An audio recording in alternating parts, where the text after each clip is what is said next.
키움증권 글로벌 영업팀 주최로 글로벌 주식 투자 설명회가 열립니다.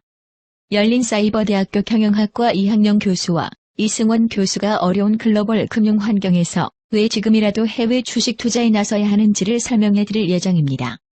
과거 잃어버린 20년 동안 일본 주식과 부동산에 올인했던 투자가들과 해외 주식을 통해 글로벌 투자에 나섰던 일본인들의 투자 수익률은 극과 극이었습니다. 저성장이 고착화되고 중국과 일본에 끼어서 좀처럼 돌파구를 찾지 못하고 있는 대한민국 경제는 더 이상 설명이 필요 없습니다. 불평이나 걱정만 할 때가 아닙니다. 아직도 대한민국 내에서만 주식 투자를 하시고 계시다면 정말 걱정입니다. 만에 하나 일본과 같이 잃어버린 20년이 본격화되면 큰일입니다. 지금이라도 당장 미국이건 중국이건 혹은 일본이건 베트남이건 해외 시장에 눈을 뜨셔야만 갖고 계신 자산 가치를 지키고 또 돈을 벌 수 있습니다. 3월 23일 수요일 저녁 6시 30분부터 9시까지 대체역 8번 출구 강남구민회관 2층 대강당에서 뵙겠습니다. 딱 한 종목과 두 남자쇼 청취자 여러분들의 많은 참여 부탁드립니다. 자세한 내용과 참가 신청은 키움증권 글로벌 영업팀 전화번호 1544-9400에서 확인하시기 바랍니다.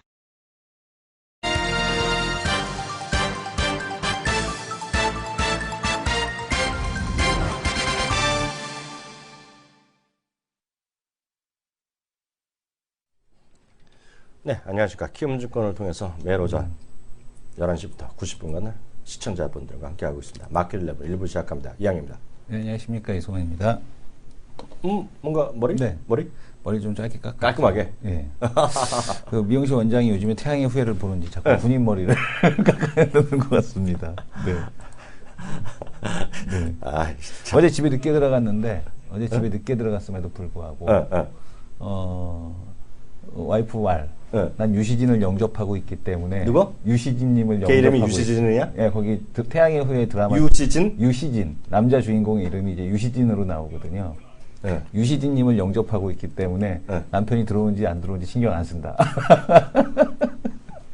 태양의 후예 열풍의 이유를 얘기해 주고 어저께도 30% 넘었나? 어제 뭐 수도권에서 30%고 전체 시청률은 약간 조금 빠져서 28.4%인가? 뭐 언제 끝나 그거? 모르겠어요. 이제 시작했으니까. 이제 시작했어? 16부작이잖아요.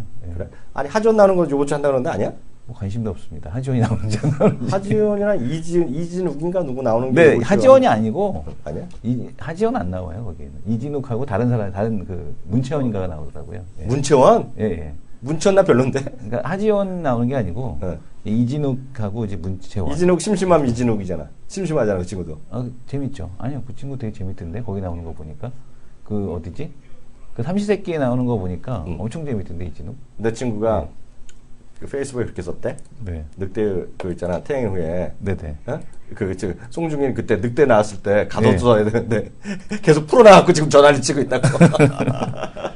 남자들은 손발이 오그라드는 드라마지만 여자분들이 보기에는 거의 제가 아는 모든 여성분들은 그 유시진님을 영접하는 날이라고 수요일 저녁에는 되게 일찍 귀가를 하더라고요. 네. 애니님이 네. 소통하잖아 우린. 네네. 애니님이 딱 나랑 같은 마음이야. 네. 재미 점점 없어지던데? 그러니까 남자들은 재미없어요. 그래서 오늘 주가 4% 떨어지는 거야? 네네. 키스했나 둘이? 아니 그 포옹했죠 뭐. 포옹했어? 네네. 아주 멀었네요. 그쵸. 네. 시장 좀 봐주세요.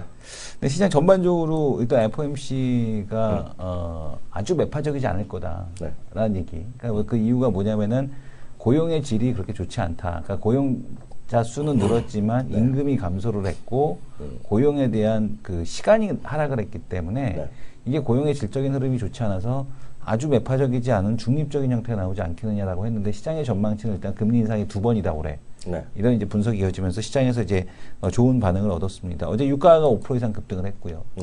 그 흐름에 대한 흐름이 이제 우리 시장에도 그대로 반영이 돼서 이제 어제 또 하락을 했던 종목군들 지금 보게 되면은 지금 보게 되면은 증권주 오늘 아주 강한 흐름을 보여주고 있고요. 그 다음에 이제 정유화학주 그리고 또 이제 건설주 어제 이제 낙폭이 있었던 거래소 종목 위주에 대한 반등 철강까지 이렇게 반등이 나타나면서 시장에 대한 상승세에 대한 흐름을 이끌고 있고 오늘은 상대적으로 그러다 보니 오히려 이 코스닥에 대한 흐름이 좀 약해지는 그리고 네. 외국인들도 이 거래소 종목에 대한 쪽에서 매수하는 그러니까 이머징 마켓에 대한 자산에 대한 매수를 하는 이제 이런 흐름에 대한 쪽 이어지고 있다라고 보여집니다. 네. 어제 역시 마찬가지로 브라질 시장 반등하는데 성공을 했었고요. 그리고 네. 유가도 뭐 5% 이상에 대한 반등이 했기 때문에 네. 시장에 대한 흐름은 뭐 어쨌든 간에 뭐 추세에 대한 흐름이 당분간 계속해서 이어져 간다 이렇게 네. 좀 보셔도 좋을 것 같습니다. 아 그리고 뭔가 좀 미스가 있어서 네. 우리 심각하게 이성영 교수가 지금 우리나라 시장에 대해서 얘기하고 있는데 갑자기 다음 주 행사가 나왔어. 네네. 많이 나온 김에 혹시 아직 모르시는 분들이요. 이제 강남 일대가 들썩들썩 거린다는 거잖아. 네네. 바로 이거 글로벌 자산관리 비법 대공개. 근데 이건 솔직히 비법까지 나는 있을지 모르겠어. 내 입에서 나오는 게 비법이 있을라나? 근데 이 비법은 누가 있냐면 강준혁 의원이 있어. 강준혁이 항상 뭔가 보여줘 이 친구는요. 그래서 3월 23일 수요일 다음 주가 있고요. 어디야? 강남 구민회관. 이게 대치역입니다. 대치역. 3호선이죠. 6번 쪽으로 나와서 있고요. 하이마트인가 그 뒤쪽에 있을 겁니다. 네. 그래서 저랑 이 교수가 이거 바꿨네. 강사 순서 바꿨어. 왜냐면 저희가 1부고 2부가 강준혁 위원이기 때문에 그랬고요. 1544에 9400번. 전화 한번 걸어야 돼요. 네. 네? 이거 뭐 야간 데스크인지 모르겠는데 그쪽 전담하는 데스크 같아요. 전화 거시거나 홈페이지에서 신청하시면 됐다니까. 신청하고 오시면 또 뭐 준다며. 그런 거 있어? 신청하고 오면 주는 게 아니고 일단 오신 분들 중에서 또 이렇게 몇 분 또 선물을 드리고 와서 계좌 이제 계좌 개설하시는 분들은 더 주고. 또 하나 더 드리고 뭐 그런 게 있습니다. 셀카 찍어?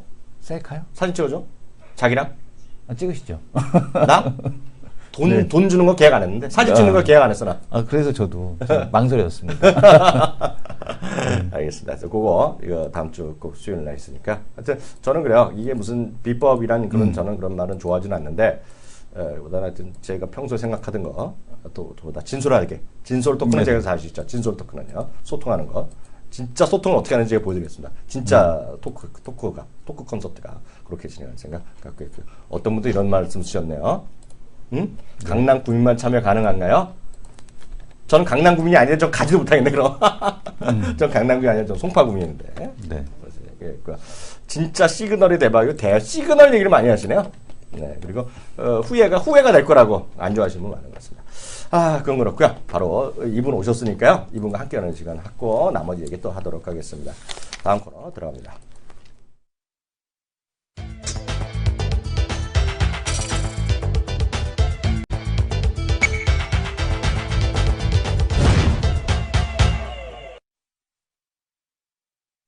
네, 종목 설정 시간입니다. 워낙 금요일 날 나오신 분인데요. 지난주에 얘기했다시피 오늘로 바꿨어요. 오늘 한 주만요. 그리고 오늘 나오기로 했던 분은 내일 나오는데요. 누군지 소개 좀 해주세요. 네. 자, 이 시간이 기다려주시는 분들이 있으실 겁니다. 자, 이슈에 대해서 속속들이 살펴봐 주시는 김종혁 의원님 모시겠습니다. 네, 의원님 안녕하세요. 안녕하십니까? 네, 내일 또 출장 잡혀있다면서요. 출장은 아니고서 출장 아니고 그냥 뭡니까? 순수 탐방? 자연여행? 자연. 지리산 이런 데 들어가시나 봐요. 지리산. 지리산 도 닦으러. 그리고 지리산보다 조금 높은. 진짜요? 네. 백두산? 아니 백두산보다 한라산? 좀 더 높은. 네? 진짜요? 어디예요? 네. 이거 히말라야 트레킹이네. 히말라야. 진짜? 그런 사람 많아. 히말라야 가는 사람 많아. 왜? 저는 천식 때문에 히말라야 이런 데 못 가고요. 네.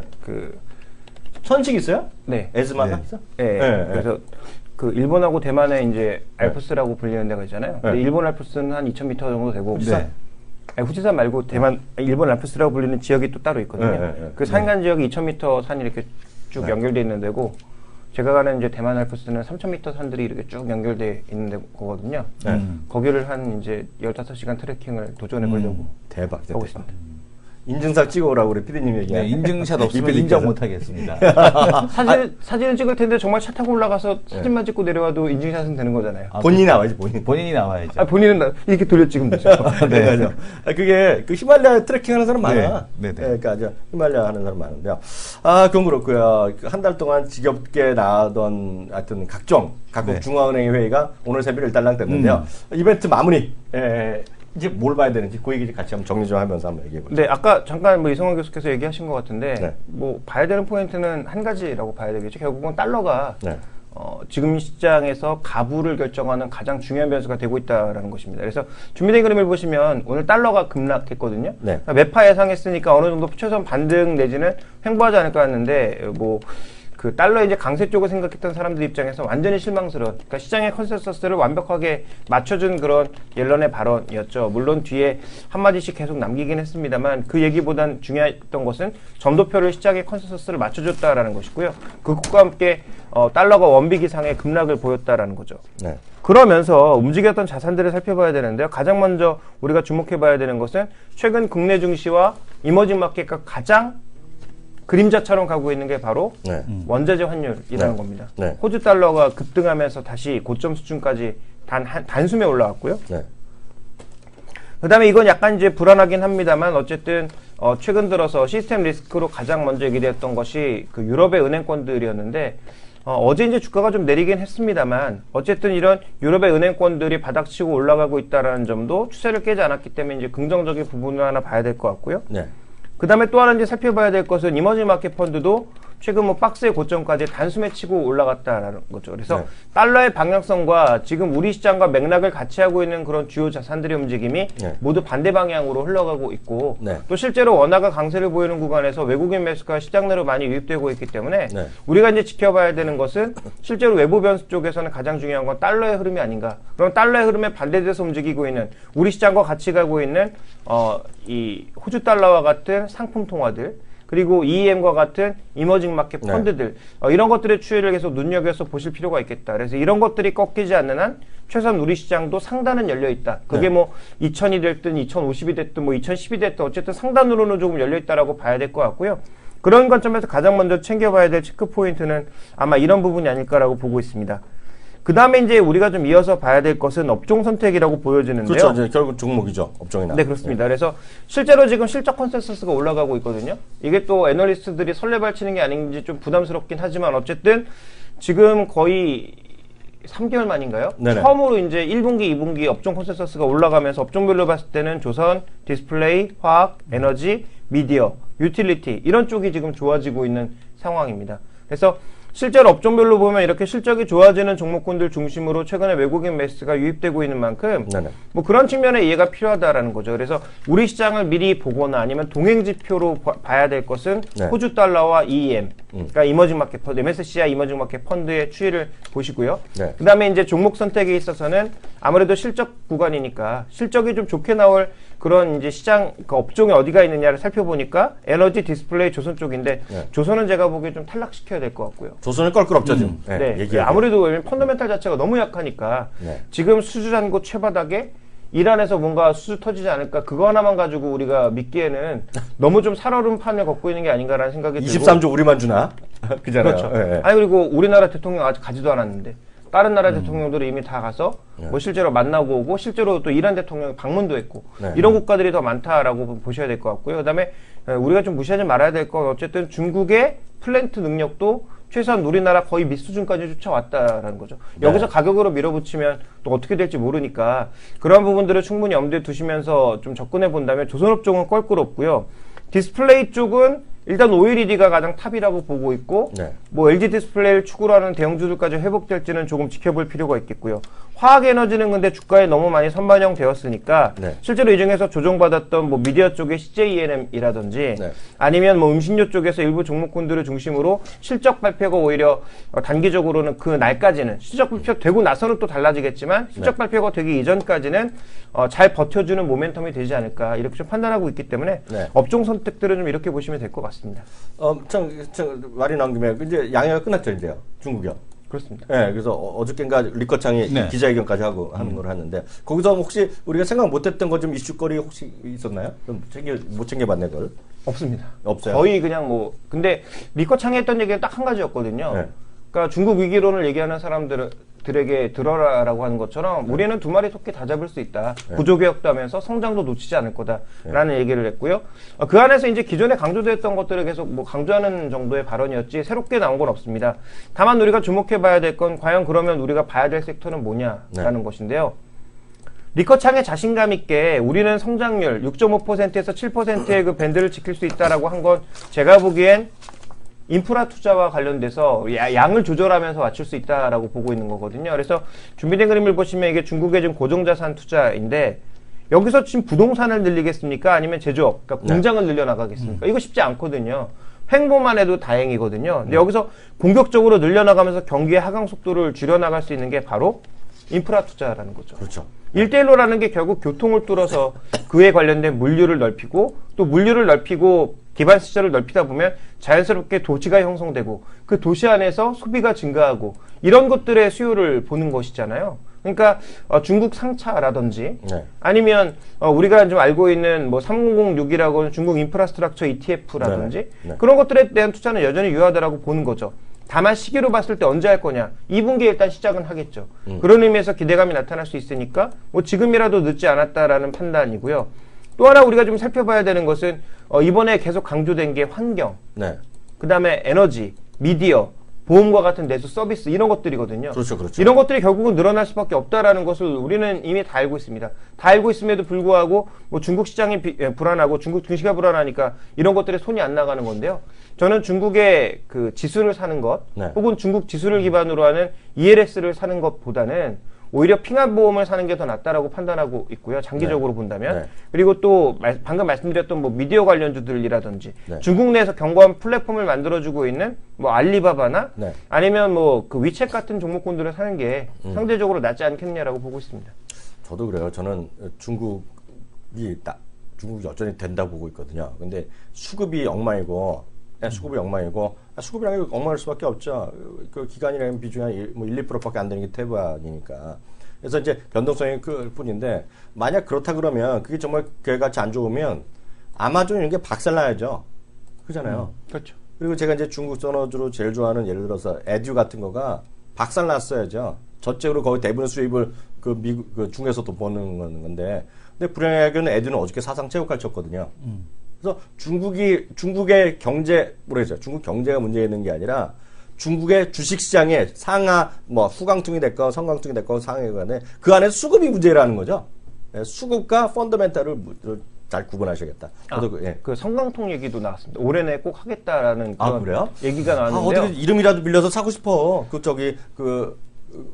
완더 시네마. 중국 증감의 부주석이 얘기했죠. 하반기에 실시하겠다라고 하고 있고 5개월 정도에 대한 기술적으로 시간이 걸리는데 지금부터 시작해서 준비하게 되면 5개월 이후에는 할 수 있다라는 그런 얘기를 하고 있어서 지금부터 5개월에 이미 5개월, 3개월 전부터 했으면 되잖아. 준비를.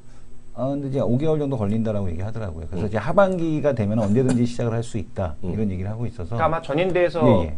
그 합의가 이루어지느라고 좀 늦게 네네. 시작한 것도 있겠죠. 그래서 지금 보게 되면 언제든지 그 하반기에는 일단 성강통이 시작이 된다. 근데 그렇게 되면 우리는 좀 안 좋다. 특히 이제 IT 업종이 좀 안 좋다. 이렇게 보셔야겠죠.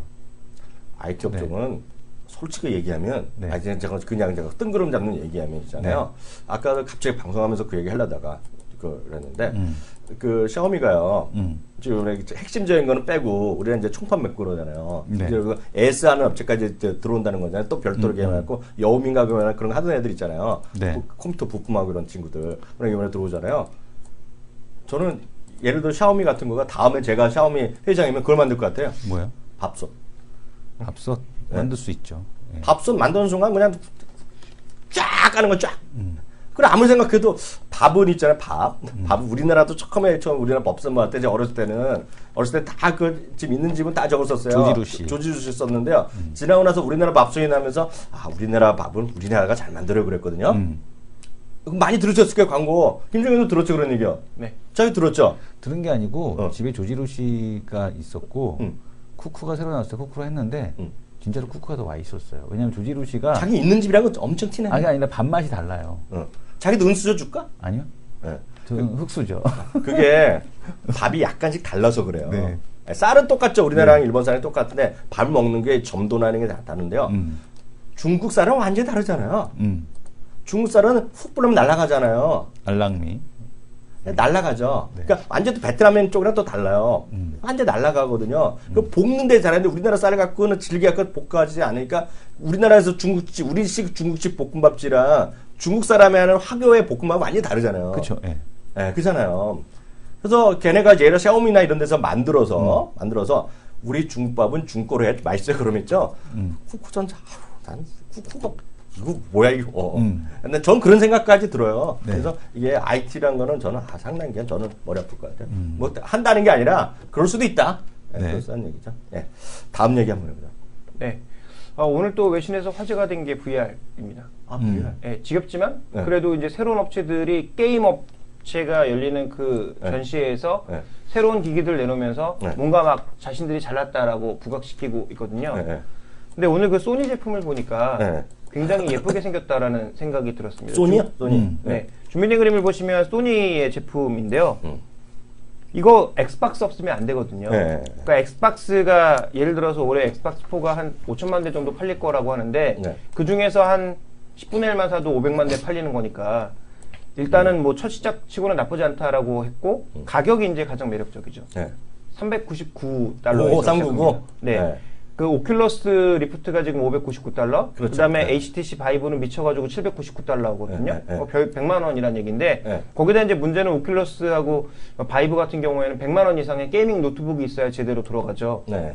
근데 이건 플레이스테이션이 있으면 399달러에 살 수 있으니까 일단 가격적으로는 매력적이다라는 그런 얘기가 나오고 있습니다. 그래서 오늘 이걸 런칭하면서 10월 달에 나온다라고 얘기를 했는데 네. 이게 이제 좀 김 빠지는 얘기였죠. 네. 생각보다 빨리 나올 줄 알았는데 10월 달에 나온다고 해서 김 빠지는 얘기긴 합니다만 네. 어쨌든 소니가 이런 것을 만들어서 진출하고 있는 건 중국이라든지 이런 시장 쪽에서 VR과 관련된 게임 수요, 또 플레이스테이션과 관련된 게임 수요가 충분히 늘고 있다라고 판단했기 때문이죠. 그래서 지금 현재 230명의 개발자를 중심으로 게임도 동시에 같이 개발하고 있는 상황이니까 게임 하나 만들 230명이 필요해요? 그런 건 아닌데 네. 그러니까 여러 가지 게임을 동시다발적으로 아, 진행하고 있다고 봐야 되겠죠. 그래서 이번에는 나올 때 기기만 나오는 게 아니라 관련된 게임까지 동시에 런칭시켜서 플레이스테이션과 그다음에 이 VR과 네. 그다음에 게임이 동시에 런칭되는 아마 그런 흐름으로 좀 가고 있는 것 같습니다. 아, 이거 소니 가면 여쭤볼게요. 그러면 그 있잖아요. 닌텐도. 네. 네? 그 플레이스테이션 걔네들도 또 만들 거 아니에요? 또 비슷한 나올 것도 거예요. 나오겠죠. 아, 젠장 이거. 엑스박스 쪽에서는 또 홀로렌즈와 키넥트를 연결한 다른 게임이 또 나올 우리 아들은 또 사겠네, 그것도? 사겠죠. 그러고 가서 걔는 그걸 다 사는 거가 이유가 하나야. 게임 하나밖에 안 해. 포켓몬. 포켓몬. 포켓몬용 VR을 사겠네, 이 자식. VR이 나오면 사겠죠. 네. 대회도 출전했다니까, 그 자식도. 대회도. 아, 미치겠어, 근데 그것 때문에. 이제 최근에 또 근데 이제 이슈가 되는 건 뭐냐면 대만 시장에서 HTC가 뜬금없는 급등을 했는데요. 네. 이 급등의 원인은 또 바이브였다는 거죠. 그렇죠, 그렇죠. 그 바이브는 안 팔릴 거다라는 예상이 주류를 이루고 있음에도 불구하고 HTC가 워낙 주가가 못 갔기 때문에 바이브를 내놓자마자 지금 준비된 그림에서 보시는 것처럼 주가는 3월달부터 급등을 했고요. 맞아요. 바이브는 실제로 엄청난 호평을 지금 받고 있습니다. 가격이 그게 뭐냐. 뭐 기능은 좋고 뭐 어쩌고저쩌고 막 얘기를 하고 있습니다만 그래서 오늘 기술적인 얘기도 되게 많이 나왔는데요. 네. 소니를 칭찬하는 사람들은 무슨 얘기를 하고 있냐면 바이브하고 오큘러스 리프트는 그 주사율이 90Hz인데 초당 90Hz인데 네. 소니는 120Hz다. 네. 그래서 훨씬 더 화면이 부드럽다. 이런 얘기하고 있거든요. 네. 근데 지금 TV 화면이 240Hz인데 네. 이게 120Hz가 과연 무슨 의미가 있을까 생각이 되는데요. 네. 지금 그 영등포의 T스퀘어에서 네. 그 갤럭시 S7 체험을 하고 있거든요. 무대가 주무대가 그쪽이세요? 네, 저는 이제 그쪽 그 나바리가? 나와바리까지는 아닌데 어쨌든 그쪽을 자주 다니니까 그 잠실에도 그 똑같은 거 하고 있죠. 갤럭시 S7 몇 개 뭐 파들고 놓고. 앉아서 쪽 4개 의자 앉아 흐들거리게 하고. 여의도에도 있어요. 여의도에도 있어? 여의도에도 저거 있어요. 그냥 VR 체험만 하는 게 있죠. 네, 근데 거긴 이제 뭐가 있냐면 의자가 네, 있어. 네, 의자가 있습니다. 4D를 체험할 하는 거. 네. 똑같이 하는 근데 거. 이제 그 그림이 뭐냐면 그거거든요. 결국은 청룡차 타는 거. 맞아. 네. 근데 저는 되게 웃긴 게 저사 이렇게 멀리서 이렇게 시니컬하게 저는 이렇게 딱 구경을 하고 있었는데 네. 앞에서 이제 진행하는 사람이 막 흥을 띄우거든요. 네. 그거 막 돌리면서 막 하면서 어지럽죠? 막 그래서 막 실감나지 않습니까? 그러면서 소리 질러! 이럽니다. 근데 처음에는 한 2번은 소리 질러주거든요. 네. 근데 3번부터 안 질러줍니다. 왜냐하면 하나도 실감이 안 나거든요. 네. 그래서 지금의 이 VR의 그 기술력은 아직까지는 현실적인 감각을 느끼기 힘들다라는 거죠. 그래서 그런 실사를 보면 전혀 실제 같지 않고요. 그나마 애니메이션이라든지 게임 정도에서는 실제 감각까지는 아니더라도 기존과는 다른, 그러니까 우리가 3D TV에서 느꼈던 것과는 조금 다른 정도의 체험은 분명히 할 수 있다라는 거죠. 네. 왜냐하면 써보시면 아시겠지만 써고 눈을 돌리면 지금 내가 있는 이 공간감까지는 아니더라도 여러 가지 그 다른 개념을 느낄 수가 있거든요. 천장으로 보면 천장이 보이고 바닥을 보면 바닥이 보이니까 일단은. 네. 그래서 그런 개념의 접근이니까 기존의 3D TV와 보는 것과는 또 다릅니다. 그래서 네. 제가 보기엔 뭐 이한경 의원께서도 많이 말씀하셨겠지만 애니메이션하고 지금 게임 정도의 수준에서는 분명히 먹힐 수 있다라는 점을 살펴볼 필요가 있겠고요. 그게 왜 먹힐 수 있냐면 주사율이 120Hz 정도가 되면 5배 정도로 빠르게 돌릴 수도 있고 느리게 돌릴 수도 있거든요. 네. 그러면 그런 이제 화면 내에서의 뭐 슬로우 모션이라든지 이런 것들까지 실제로 구현하는데 아무 문제가 없다라는 거죠. 네, 네, 네. 왜냐하면 영화로처럼 돌아가는 데는 뭐 30Hz 정도면 되지만 실제로 좀 더 빠른 뭐 화면이라든지 이런 것들 초고속 화면을 돌려가기 위해서는 좀 더 많은 주사율이 필요하니까 그런 관점에서 이제 이러한 것들이 앞으로 좀 더 나갈 수 있다. 그러면 삼성의 VR이나 HTC VR은 별로 관심이 없고 차라리 이게 낫다라는 거죠. 폭풍마경 4만 원짜리가. 네. 왜냐하면 기술이 비슷하니까. 네. 그래서 그런 걸 사는 게 차라리 낫다라고 보고 있고요. 실제로 중국의 VR 전망이 이렇게 공격적으로 늘어날 것이기 때문에 네.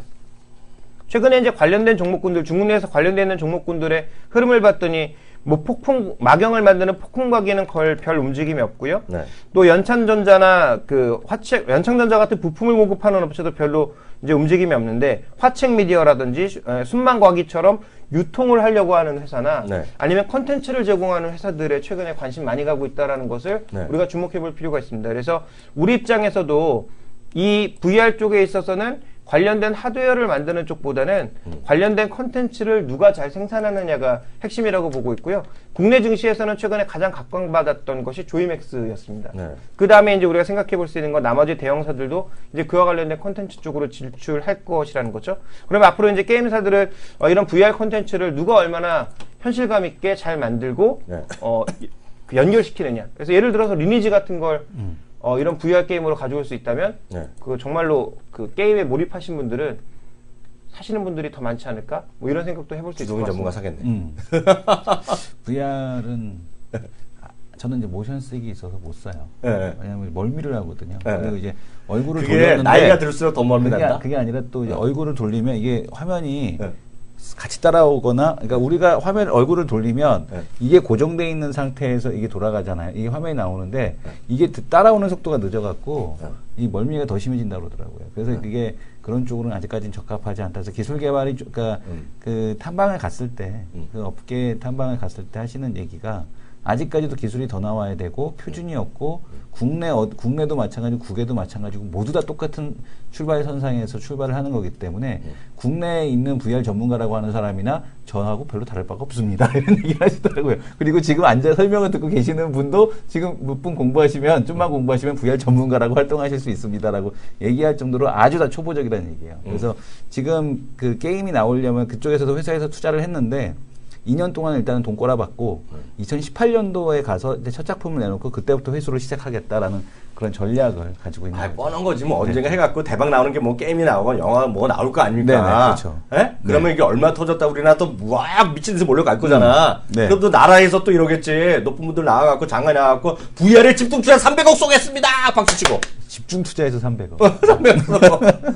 오늘 제 있잖아요. 갑자기 생각났는데 내일 있잖아요. 뭔지 다 까먹었어. 우리 나 잊어버린 얘기인데 알파고 관련주가 내일 또 오를 것 같아. 네. 뭔지 알아? 이제 안 오르죠. 그런 정도. 아니야. 오늘 대통령이 행사가 있어. 인공지능 관련 행사가 있어. 이미 그거 하라고 해갖고 센터도 만들었잖아요. 아니야지. 대통령이 한 말씀 하시면 더 중요하지. 네. 높은 분도 쫙 나오고 쫙 깔면 그래서 그 알파고 이거 해갖고 300억 집중 투자. 어? 300억 집중 투자. 네. 500억 쏘지 않나? 300원 부족하다 누가 한마디 하면 네. 500억. 네. 여기 어떤 분이 지적해 주셨는데 제가 한 잘못 게임 얘기했네요. 포카쳐요. 조이시티. 조이시티. 네, 조이시티. 네, 조이맥스는 아니라 조이시티. 난 조이맥스나 조이시티가 뭐 다 틀리니까 뭐가 틀렸는지 모르겠어. 상장사 두 개다. 네, 두 개 다 상장사죠. 네, 조이시티가 게임 회사. 둘 다 게임 회사입니다. 네. 근데 저는 VR을 저도 봤어요. 갤럭시 M 봤는데 이게 허접해요. 많이 허접해요. 네, 많이 허접한데요. 그러니까 그래서, S7 사면 공짜로 주잖아요. 그러니까 거저주잖아.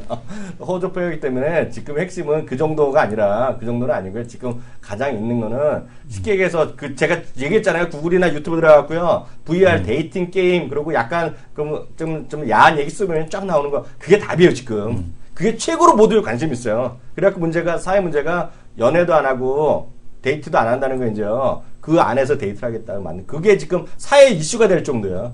그래갖고 중국 같은 경우는 예를 들어 공산당은 이럴 수가 있어요. 나중에 VR을 하다가 갑자기 애들을 데이트도 하는 거 애도 안 만들잖아요. 애도 안 낳잖아요. 그럼 VR 금지령 내릴지도 모른다. 못하게 해야 돼. 그럴 수 있죠. 그게 제가 말한 게 약간 심하게 얘기했지만 일부 사학자들은 벌써 그 얘기까지 하고 있어요. 그게 유튜브나 CNN 보면 그런 제가 말한 거는 약간 뻥 깐 것 같지만 제가 말한 거를 약간 쉽게 표현했지만 다 있는 얘기입니다. 제가 하는 얘기는. 그건 제가 그런 건 거짓말 안 해요. 약간 강조하죠.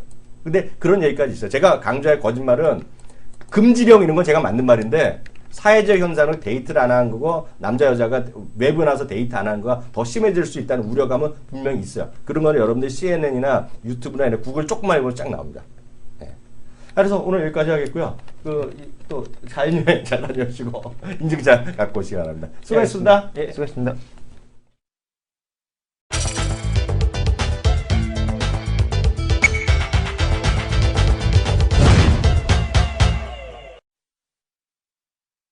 네, 이슈도 올릴 건데요.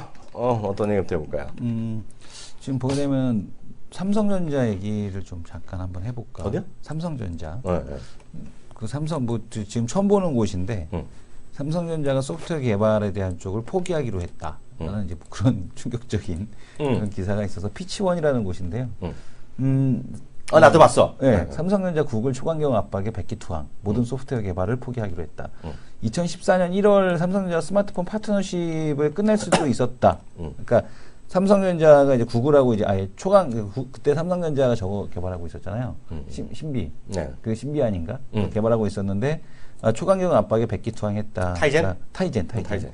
신비는 쌍팔년도지. 네, 갤럭시 스마트폰의 모든 소프트웨어 개발을 중단키로 구글과 합의했던 것으로 16일 밝혀졌다라는 얘기를 하고 있습니다. 그래서 2014년부터 그러니까 그 이후로 뭐 지금 보게 되면은 타이젠을 더 개발했는지 모르겠는데 뭐 이렇게 지금 얘기가 나오고 있고요. 화면 좀 보여주세요. 스마트폰 사업에서 새로운 혁신을 사실상 포기했다.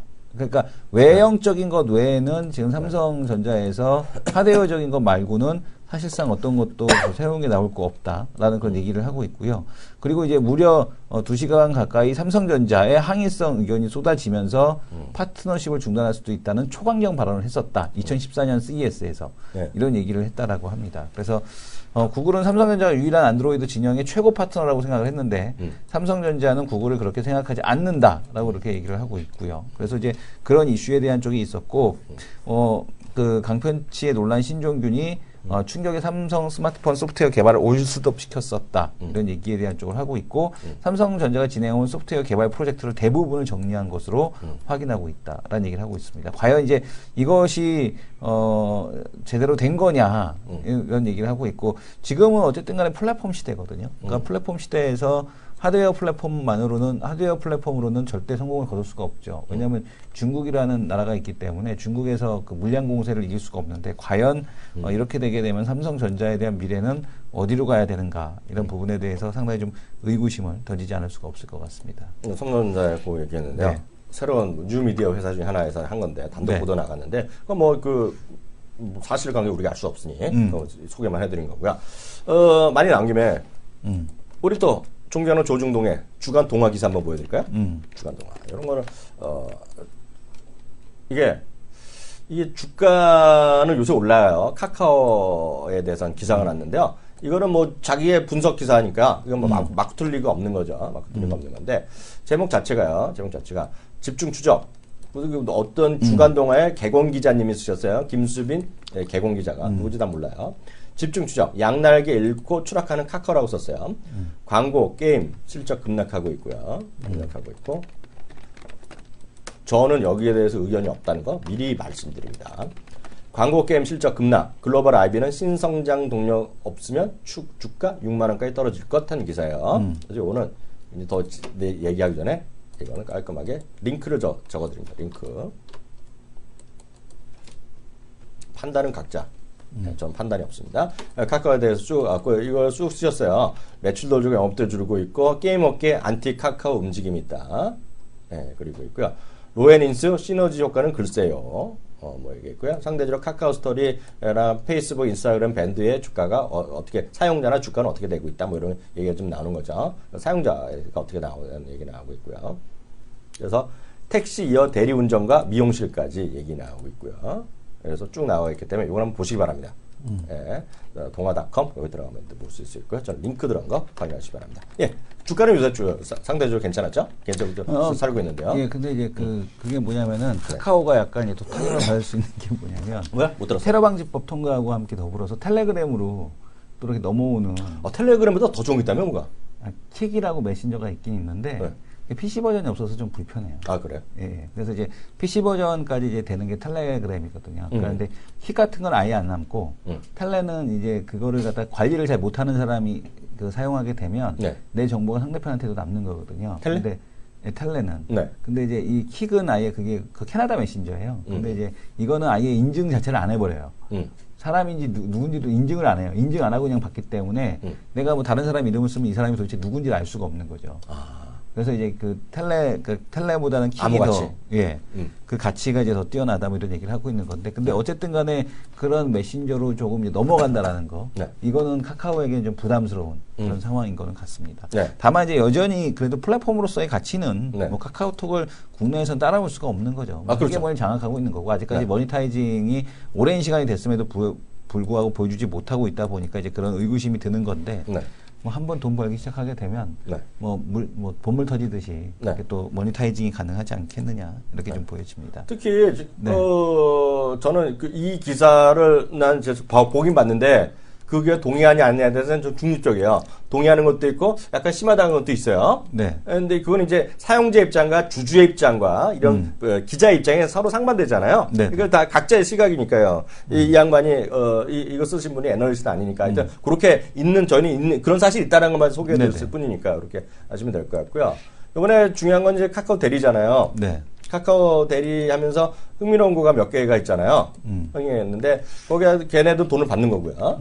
돈을 받는다 얘기했거든요. 20%를 받는다. 이게 수수료 20% 받고 원래 20에서 50%까지만 뭐 천차만별인가 봐요. 20% 받겠다는 얘기하고 있고요. 그리고 이제 대리하시는 분들의 보험 있잖아요. 보험을 일괄적으로 카카오에서 쏴주고 있고. 근데 상당히 각오할 것 같으니까 지금 다는 안 달려있잖아요. 전국에 대리하는 사업하시는 분들이 뒤집어질 거고 항의하잖아요, 지금요. 시위하잖아요. 그게 답이 나온 거 아니냐 이거죠. 뭔가 걱정되니까. 그러니까 그리고 이게 거저하는 게 아니라 돈을 받겠다니까. 그리고 저는 상관이 없어요. 왜냐하면 저는 거기에 돈을 낼 마음이 하나도 없어요. 왜냐면 평생 대리운전 할 일이 없으니까. 그잖아요. 할 수도 있죠. 나 술 안 마시는데 무슨 대리래? 너무 힘들어서 대리를 부를 수도 있을 거 아니에요. 있었지. 내가 발 아플 때. 그러니까 그럴 때 있을 수 있죠. 3년. 그리고 그럴 수 있죠. 차도 있어야 되고. 그러니까. 주위에서 내 신부를 해줄 새끼도 없어야 되고. 근데 거의 없죠, 나는. 없는데. 하여튼, 그거는 분명히 호재죠, 호재. 그리고 지금 그게 돈을 벌기 시작하면 처음으로 캐시가 막 들어오는 거잖아요. 그 돈을 20% 받겠다고 얘기했거든요. 여기, 요거 담당하는 사람이 인터뷰에 나와서 그래서 처음에는 이것도 거자면 큰일 나잖아. 근데 최소 20에서 50%를 지금 받나 봐요, 업자들이. 근데 자기는 최소에는 20% 받겠다고 얘기했거든요. 그리고 한번 싹쓸이할 가능성이 있잖아요, 지금요. 어찌되었건 간에. 모르겠어요. 달지야 될지 모르겠으나 제가 그 업계는 모르겠는데 엄청 될 것 같은 거 지금 난리 났잖아요, 지금 사람들이. 그래서 저는 그거는 모멘텀이 있을 것 같아요. 돈을 벌지는 모르겠는데 모멘텀이 있을 거라고 보고 있던 주가는요. 그게 반영됐다 보고 있는데 모르죠. 어떻게 될지 모르겠습니다. 다른 그 얘기 좀 해줘요, 이거. 요게 흥미로워. 생리대와 젖병. 지금 중앙일보 논설위원 지금 보게 되면 논설실장이 올린 글인데, 그러니까 최근에 이제 한국의 성장 동력이 죽어간다 이런 얘기를 했는데. 헬조선이야? 여기서 얘기하는 건 뭐냐면 생리대와 젖병이 한국을 구원할 것이다. 그런 제목. 애는 많이 나는다는 그 얘기야? 그 얘기 아니라. 뭐야 그럼? 그러니까 뭐냐면 부패 관료가 이제 한국에서 그 우유를 비행기를 공수에다 마셨다라는 얘기를 하잖아요. 그러니까 우리나라는 제트기 타고 저온 살균 우유를 먹는데 이게 6일 한 2주 정도밖에 안 되잖아요. 실제적으로 유통기한이 한 열흘 정도 되면은 이제 상하거나. 그렇게 되는데 중국은 이제 멸균 우유를 먹는데 이게 6개월 정도 유통기한이라고 합니다. 근데 이제 저온 살균 우유를 먹어본 사람은 멸균 우유를 먹지 못하는 정도로 맛이 다르다라는 얘기 하고 있는데, 그러니까 지금 이제 대중수출 감소 얘기 나오고 있죠. 철강에서도 마찬가지고 지금 보게 되면 모든 그 분야에서 한계에 대한 쪽에 부딪히고 있는데, 재밌는 거는 베이징, 상하이, 텐진, 중국의 3대 도시는 1인당 그 소득이 2만 달러 이상을 이제 웃돈다라는 얘기를 하고 있죠. 그러니까 뭐냐면은 우리하고 소득 수준이 똑같거나 오히려 더 높다는 얘기예요, 상하이는. 그래서 우리가 소비하는 거 그대로, 한국에서 소비하는 거 그대로 지금 보게 되면은 중국에서 소비가 되는 이제 그런 시대가 오고 있다는 얘기죠. 그래서 지금 보게 되면은 지금 이런 최근 화장품, 유아용품 이 고급 소비재에서 대중 수출이 폭발하고 있다. 라는 얘기를 하고 있는데 이게 그런 소득이 올라갔고 우리가 예전부터 재작년부터 말씀드렸던 이 주링호우, 바링호우 그러니까 80년대 이후생 이 바링호우 얘네들이 이제 결혼을 하면서 아기를 낳고 있는데 얘네들이 대부분 인터넷 문화에 되게 익숙하잖아요. 한국에 대한 문화에 익숙하고 그리고 또 이들이 그렇기 때문에 또 그 정보교류에 대한 쪽이 위챗이나 아니면 온라인을 통해서 이루어지거든요. 웨이보를 통해서. 네네. 그러다 보니까 한국에 있는 제품들에 대한 직구도 되게 잘하고 그래서 이제 한국산 이런 것들에 대한 쪽들이 많이 팔려 나간다. 최근에 이제 메일 유업도 오죽했으면 그러니까 광군제 때 오죽했으면은 호주산 분유가 동나고 메일 유업도 이번에 그 JD 월드와이드 거기에다가 이제 그 분유를 갖다 납품하는 계약을 하고 네네네. 이런 것들인데 이런 거에 대한 수요에 대한 쪽이 계속 고급 소비재 중심에 대한 그 수출에 대한 쪽이 계속해서 늘어날 수밖에 없다라는 그런 얘기를 계속해서 해주고 있는 겁니다. 그래서 지금 보게 되면은 문제는 뭐냐면 아가방도 팔리고 보령매직 뭐 이런 거 다 팔리는데 이제 지금 보게 되면 그런 거 이제 사다가 중국에서 장사 잘해 먹고 있다라는 얘기죠. 네네. 그죠? 그래서 생리대도 역시 마찬가지인데 재미있는 거는 이제 여기서 중국에서 보게 되면은 프리미엄 생리대 시장에 대한 쪽이 그 P&G에서 장악해 왔는데 네. 2014년 발암 물질인 형광 증백제 파동이 터졌고 방사능 기준치의 35배가 넘는 중국산 생리대 사건이 일어났다라고 합니다. 어이구. 그래서 이제 이것들이 한국산 한방 생리대 바람이 이제 불고 있는데 이것이 지금 보게 되면은 뭐 모나리자도 있고 뭐 웰크론 한택도 있고 뭐 이런 그런 이제 그 한방 생리대에 대한 수요 이런 것들에 대한 수요가 지금은 뭐 한번 터지고 말았지만 이런 흐름에 대한 쪽이 중국에 대한 소득 증가와 함께 더불어서 계속해서 한국산 소비재에 대한 제품을 이제 그 수요하는 이제 그런 흐름에 대한 쪽이 계속해서 되지 않겠느냐. 그래서 정부에 대한 정책도 이런 거를 어떻게 이제 중국하고 잘해볼 수 있을 것이냐라는 걸 맞춰야 되는데 사드 하면 안 된다는 얘기죠. 그렇지 않습니까? 그거 심하게 나갔네. 네. 그거는 어쨌든 간에 뭐 그 사드 얘기는 없었는데 어쨌든 간에 취소하는 거로. 네, 그 중국의 방향은 그러니까 지금 보게 되면은 이런 수요에 대한 쪽에 대한 증가가 나타나고 있다. 그리고 주식시장에도 과연 다시 한번 이제 중국 소비주에 대한 흐름이 돌아 올라올 수 있을 것이냐. 이 부분에 대한 쪽이 이제 귀추가 주목이 되고 있는 거죠. 보안이 이거네. 네네. 그 내용 뭡니까? 네. 지금 우리나라 그냥 인공지능 300억 쏠려니 그 우리나라 그 메일 유업 같은 데를 더 키워갖고 우유 수출하고 생리대 이런 고급화해 갖고 중국에 독점하자. 이게 더 중요한 거네 지금. 지금 그런 거잖아 지금. 네네. 네. 하나만 더 얘기해 주세요. 하나만 더 얘기해 주세요. 네. 네. 지금 보게 되면은 하나는 뭐 내일 뭐 전기차 엑스포 내일 할까요? 내일 시작하니까. 전기차 엑스포 내일 하죠 내일. 네네. 네. 맥쿼리 얘기도 그러면 맥쿼리가 전기차에 대해서 전기 시장에 대해서 얘기한 것도 그럼 내일 엮어서 전기 자전거까지 해서 내일 말씀을 드리도록 하겠고요. 네. 하나는 지금 보게 되면은 그 인바디 이게 사실은 대한과학에서 이거 작년에 인바디가 이것 때문에 빠질 줄 알았거든요. 근데 오히려 인바디가 올라가더라고. 그래서 이상하다 싶었는데 대한과학이라는 곳에서 작년에 사실은 이걸 내놨었습니다. 체지방 분석기, 체성분 분석기를 이걸 내놨었거든요. 그래서 지금 헬스케어 연구기기 신제품 라인업, 대한과학이 상장사인데 그러니까 인바디는 시가총액에 대한 쪽이 6,500억, 그 다음에 이제 대한과학은 시가총액에 대한 쪽이 650억, 10분의 1 차이입니다.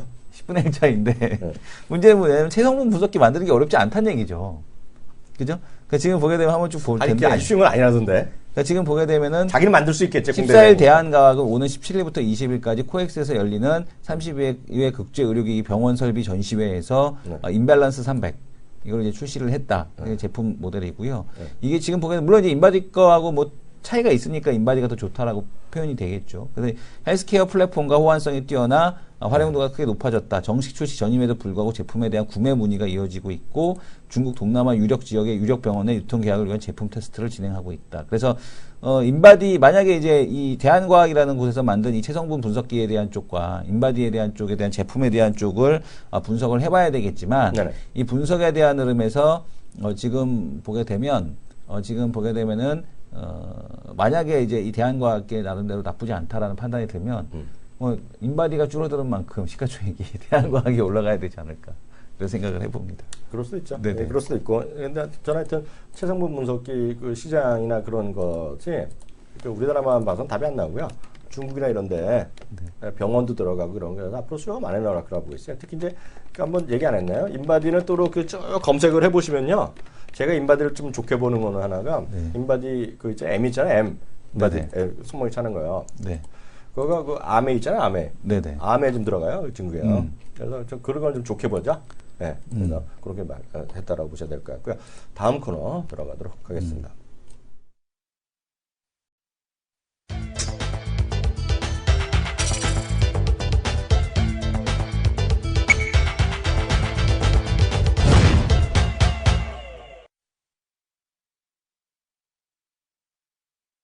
네, 메이저 리포트인데요. 오늘 몇 가지가 있는데요. 뭐 인공지능 할까요? 뭐 인공지능 회의 한다니까. 그거 해보죠. 인공지능. 왜냐하면은 저 앞에 리포트는 오늘 청와대 그 회의 있어요, 진짜요. 네. 리포트는 너무 길어. 너무 짧은 길어서, 거야, 짧은 거. 예. 네. 시간도 없어. 너무 길어서 그거 한 70페이지짜리라서 이번에는 좀 짧은 거. 네, 짧은 거로 가자고요. 하나 보겠습니다. 네.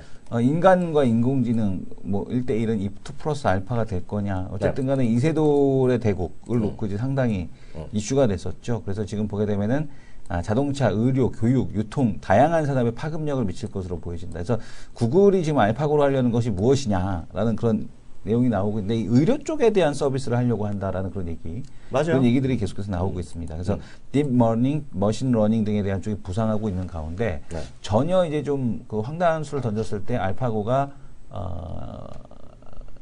버그를 이제 보여주는 그런 모습을 좀 보여줬었죠. 그래서 이제 그거를 두고서 지금 알파고가 아직까지 이 러닝 기술이나 그 추론하는 기술에 대한 쪽은 아직까지는 좀 떨어지는구나 이런 거를 볼 수가 있었는데 애플, 마이크로소프트, 바이두 글로벌 IT 기업들 R&D 투자가 지속되고 있다. 그럼 중국의 바둑 1위 커제 같은 경우도 이제 바이두 인공지능하고 이제 대결을 한다라고 하는데 커제는 알파고하고 하고 싶다 이런 얘기를 피력하고 있는 상황입니다. 결국에는 사물 인터넷 빅데이터, 뭐 클라우드 컴퓨팅 뭐 이런 것들에 대한 것들은 지금 인공지능이 이제 부과가 됐을 때, 그러니까 사물 인터넷 기기 갖춰놓고, 그 다음에 빅데이터 쌓아놓고, 클라우드 컴퓨팅 환경 깔아놓으면 그거를 구동할 수 있는, 그러니까 결정적으로 그걸 갖다 화려하게 구동할 수 있는 인공지능이 이제 필요하다라는 거죠. 그래서 이제 그런 인공지능이 상상 이상의 부가가치를 창출하게 될 것이다. 근데 문제는 뭐냐면 우리나라는 그 인공지능에 대한 개발 인력이라든가 이런 것들이 너무나 부족한 그런 상황이라는 거를. 300억 쓰신다는데 왜 자꾸 부정적으로 얘기해? 300억? 네. 300억 갖고 될까요?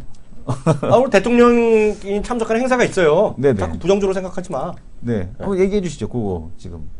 뭘 얘기해? 행사. 행사 네네. 중요한 게 아니라 더 재미있는 얘기 해줄게요. 네. 말이 나오려면 나갔지. 뭔가 네. 숫자를 갖고 얘기해. 숫자. 네네. 지금 맨날 중요하잖아요. 네.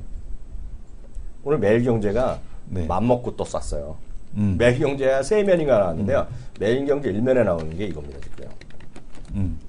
우리나라 최고의 대학은 뭐 서울대랑을 얘기를 하잖아. 어찌됐건 간에요. 서울대랑 미국의 스탠퍼드대 컴퓨터공학의 전공자 비교해요. 예? 공대 전체적으로 781명, 서울대 컴퓨터 전공 55명으로 7%로요. 10년 전보다 반토막이 됐대. 예? 그리고 스탠퍼드는 1,500명 중에 600명. 그러니까 미국이나 캐나다에 있는 애들 보면 웬만한 공대나 컴퓨터 엔지니어링 한다거든? 근데 우리나라 별로 없잖아요. 우리나라 컴퓨터 엔지니어링 하면 야, 너 프로그래머 하면 뭐 하냐? 먹고 살기 힘들어. 다 인도 사람들 와서 다 하는데 뭐 하라는 이런 얘기 듣거든요. 네. 거기다가 또 부전공 하려고 하면 우리나라 부전공이 또 어렵다네, 뭔가가. 그 안에 쌈박질한대, 학계에서 또. 네, 그래갖고 이게 그래서 44대 7%. 오늘의 숫자입니다. 44대 7%. 네, 그래서 이게 하여튼 우리나라는 아직 멀었다. 이런 얘기하고 있고요. 또 오늘 또 보면 그 얘기까지는 안 하려고 했는데 요번에 그 인공지능 한 거 있잖아요. 네. 그거의 핵심 처음에 돈을 낸 중에 하나가 캐나다의 고등교육원에서 처음에 돈을 냈다네. 그거를 10년 전인가 어디 밴쿠버에서 무슨 호텔에서 호텔에서 인공지능을 만든다 했다고 젊은 애들이 모여갖고 아이디어를 냈대. 이걸 해달라고 그랬더니 거기서 고등교육연구원이 뭐 하는 데인지 모르겠는데 10년 동안 120억을 싹 썼대. 이거 해보라고. 그게 오늘 머니투데이에서 또 거의 탑뉴스는 났거든요. 그거 한번 찾아보시면 어떻게 돼야지 우리나라 그 인공지능 되느냐. 300억이 중요한 게 아니라 이런 모든 것이 받게 된다. 이런 얘기 하시면 될 것 같아요. 기억하겠고요. 오늘 1분 여기서 마치겠고요. 2부에 다시 돌아오겠습니다.